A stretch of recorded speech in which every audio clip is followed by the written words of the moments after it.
100.5 FM. This morning, it's so interesting to chat to a Lowvelder who is now living in Austria, and he's soon going to be back visiting the Lowveld. We're going to be talking to Lucas Ruff. Hello and good morning. Lovely to meet you. Good morning, Lowveld. Good morning, Sanett, and thank you very much for having me here today. And just a quick hello to my, oder soll ich besser auf Deutsch sagen, hallo liebe Freunde und Familie aus Deutschland und Österreich. Und danke, dass ihr euch heute Zeit nehmt, zuhören zu können. So, Lucas, tell us a bit about growing up in the Lowveld. Your roots are here in the Lowveld. Where did you grow up? I grew up in Witrivier at Oliver's Restaurant and Lodge.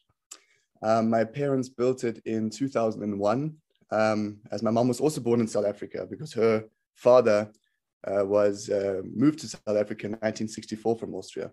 So our heritage goes back, I would say, 60 years almost. And grew up in the beautiful, sunny White River on the White River country estate. And I tell you, it was a most wonderful upbringing. I visited Uplands since grade North, and I finished it until matric. And I am one hell of a proud Uplander. I can tell you that, how I've bragged about our amazing school here in Austria. And I hope everybody in my grade has realized how privileged we actually were to be at a school like that, which enforces etiquette, good manners, a good education, sport of all different types, culture, music, musicals, festivals. Absolutely amazing. Yeah. So your love for music was also cultivated. Yes, one could definitely say that. I had, of course, my two most amazing music teachers, Lorraine Kirk on the saxophone and Liz Monich on the piano. I joined Liz when I was, I think, 6 years old. And we had a very nice few years together, definitely. And they were my biggest inspirations, definitely, yeah. What are you currently doing in Austria? So the main reason why I went to Austria after matric was to join the Austrian army, because it is conscription on this side. We have to do it, otherwise we lose our citizenship. And it was only a 6-month service, which is not all too long, but it was exactly in the COVID time, which made it much more fun. I was a truck driver, and I ended off as a private sergeant. And we just made sure that the borders are in check and that nothing bad happens. But I have a lot of cool stories. Unfortunately, they won't make much sense in English. But it was a really awesome time with the army. And then after that, I had to do a German school in a city called Graz, because at school I never had German.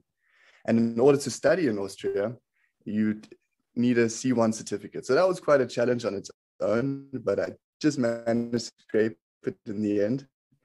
In the meantime, I've been studying international business. I've been playing a lot of music. Later, I've been a head waiter in the Alps for the second summer now, where we have about 500-600 people a day. And I work at a consulting company, which is based in Germany, in Bonn. And that's all via home office, everything over the computer. And that's a lovely opportunity for me also to get into the economic world. Yeah. I don't actually study music as such. I play lots of music. I've joined bands. I've played a lot of different kinds of music. Now I didn't want to study music because I'm not always the type of person that likes to, learn from pieces of paper and study and have to write tests and that kind of thing. I like to do the more practical things. So I feared that if I study music, I might lose my love for it. That was my genuine expectation. So I said, let me just study something else and then see what happens on the side with music, see where Vienna brings me, into which bands. I mean, now in the COVID time, it was difficult to find anything, but I've been playing street music. I was in Croatia now, and I took my accordion with, and I played music there.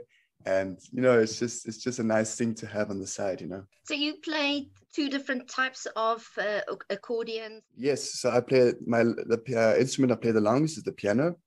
I played that since I was 6. Then came the saxophone that I played since I was 10. Then I played a bit of drums in between. And then came the accordion. I had one in I do still have one in South Africa, but I never found a teacher. So I didn't know how to play it. So I played 2 or 3 songs that I actually played at Uplands. I'm sure they'll remember. But that was literally me playing from my own piano abilities. You know, I just played by listening. But then when I came to Austria, I finally found a teacher. My first lesson was actually exactly a year ago. And since then, I've understood the instrument. I know how to read the music for it. And it just became so much nicer. And then the accordion, so that's the button accordion, the Austrian traditional one. And then last year in summer, I met a 60-year-old lady on the train to Vienna. And, you know, I do like to talk to people. So I said, instead of not talking to anyone for the 4-hour drive, I might just speak to her and see what happens. We spoke for at least 3.5 hours. It was fantastic. And then she says she has an accordion and she's moving to the Seychelles because she wants to get out of Europe. And she's looking for someone to inherit it too. And then, you know, she said she would give it to me. And I was like, yeah, okay. I met this lady for the first time. She's not going to give me an accordion. And this summer, about 2 months ago, she called me again. She's like, do you still want it? And I ended up getting it from her. And now I'm busy learning it. It was the piano accordion. It was like a miracle. But I think it's going to be a nice little experience for me to learn this instrument too. So give us a little taste with your button accordion. We want to hear like traditional Austrian music. Take us to where you are. The song is called Concert in the Chicken Pen. So if you listen carefully, you might hear the chickens.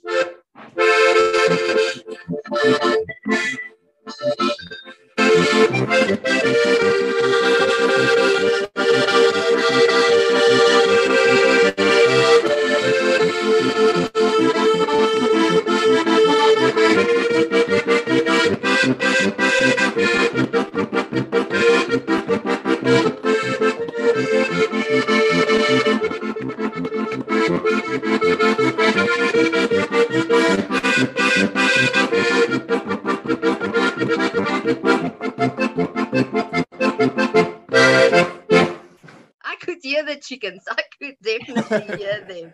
What are some of the things that's really been fun for you being overseas and in Austria specifically? I would say definitely the amount of freedom one has in the EU. Being able to, because Austria is actually pretty much in the center of Europe. So being able to take the car and just driving through every country freely without a passport, well, you should have it with, but no one really asks you for it. And just seeing the different cultures within the different countries. I mean, Europe is so tiny in comparison to other continents like Africa. But in a country like Austria specifically, you will have one valley here, and then 5 kilometers east or north of it, another valley. They speak a different language, a different dialect, they have a different culture, they serve different foods. It's just so multicultural, like South Africa. I mean, we know exactly how it is to live in such a diverse country. But that's something I've really enjoyed here. It's that freedom, the diversity, the cultures.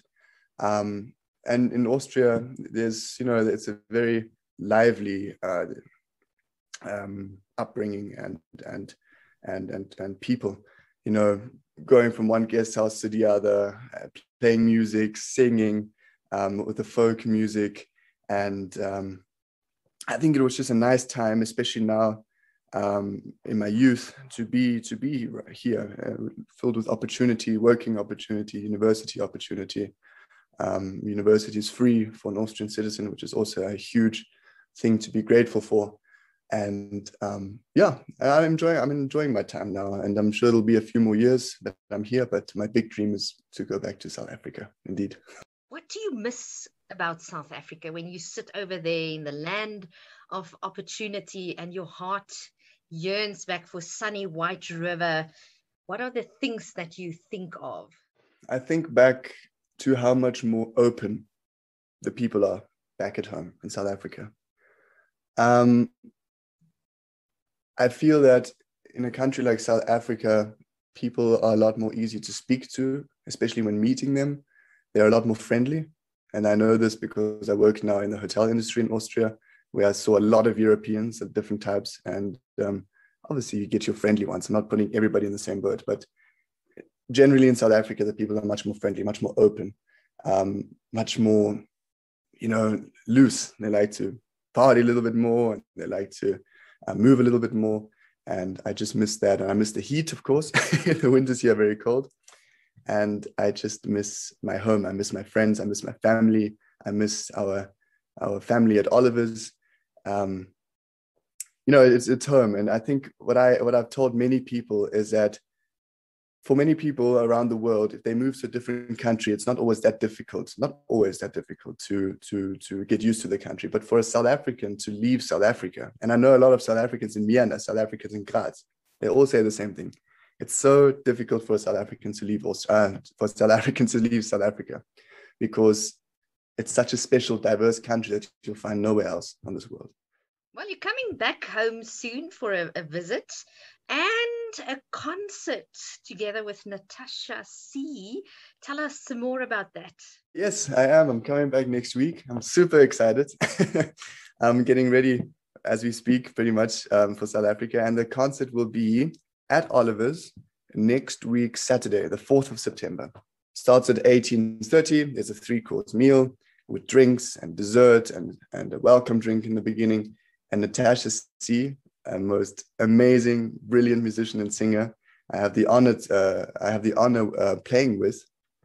We'll be singing quite a long repertoire. We'll be playing about 5 songs together, where I play the piano and she sings. And then I'll be doing a few solos as well. So it's something to look forward to. I'm definitely looking forward to it. And it'll be nice to see a lot of White River there, if possible. Yeah. Maybe if you can give us a taste of what lies ahead during the concert.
FM